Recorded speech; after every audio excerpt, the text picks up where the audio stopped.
Hello mga Mars, and for sa this video, dahil diop natin ngayon ay magluluto pa tayo ng almusal at tanghalian dahil late tayo nagising kaya pinagsama almusal at tanghalian. Ito po ay flour pinagsama sa milk at paminta, mikos-mikos lang siya. Lulutuin po natin ito ng mga siguro 5 minutes. At yung ating kawali, pinainit na po natin at nilagyan na po natin ito ng olive oil para hindi po mag-stick ang itlog dito natin lulutuin scramble egg. Dahil breakfast nga, mag-scramble egg na lang tayo at kasama na dito ang tanghalian para makatipid dahil nga wala tayong trabaho, day off natin, so dapat tipid-tipid din pag may time. At ito, imikis-mikis natin ulit ang ating scramble egg hanggang sa maluto na ito na hindi didikit sa kawali.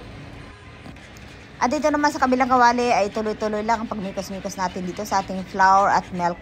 At ito naman ating biscuit ay lulutuin na natin dito sa ating air fryer. At itong kabilang kawali ay itlog pa rin at ito na siya.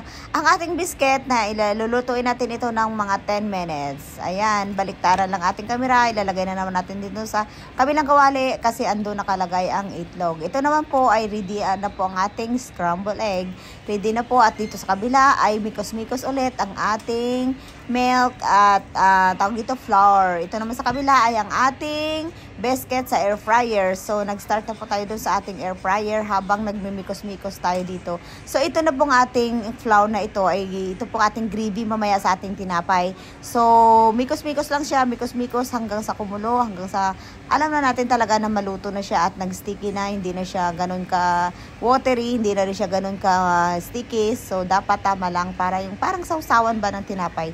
Yung imagine yung parang chicken joy yung sausawan yung gravy yun. Ganun. Then, ito po ang ating, tapos na po ang ating tinapay ay naka 5 minutes na tayo. Babalik na rin na po natin ito, flip up na po natin para maluto din po sa kabilang side. Pagkatapos po nito ay after 10 minutes na siya kasi 20 minutes kanina. So ngayon, tapos ng 10 minutes, ready na po siya. Tanggalin na po natin ito sa ating air fryer at ready to serve na po. I-off na po natin ito at i-remove na po natin yung ating biscuit. Ready to eat na po ito. Wait na lang natin yung ating manamikos-mikos kanina na mga kung ano pa doon yung sauce natin doon, yung gravy I mean. Then ito po, ready na po, nakahanda na po lahat. Ito pong ating pagkaing breakfast at lunch for today. Tapos ito po yung ating pandesal or yung tinapay na yon, himay-himay na po natin parang ganito ba.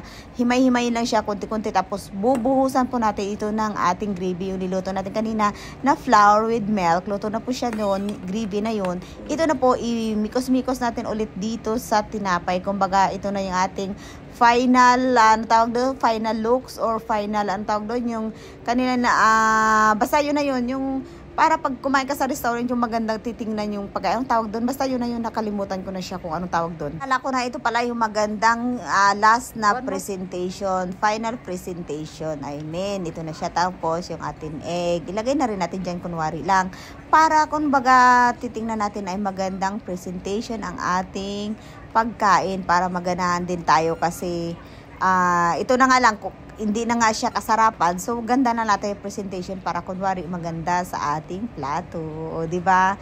Joke lang. So, mga Mars, ito na po at ito na pong ating coffee. Start na po tayo. Coffee tayo, Mars. So, ang sarap po talaga kasi, alam mo yung wala kang ganang kumain tapos kagigising mo lang. So, kailangan talaga magkape-kape para magising-gising naman dyan. Kain tayo, Mars. Thank you so much for watching. And please, don't forget to like, comment, and subscribe. Thank you so much. At ako'y kakain muna. Thank you very much, Mars. God bless you all. And ingat-ingat kayong lahat.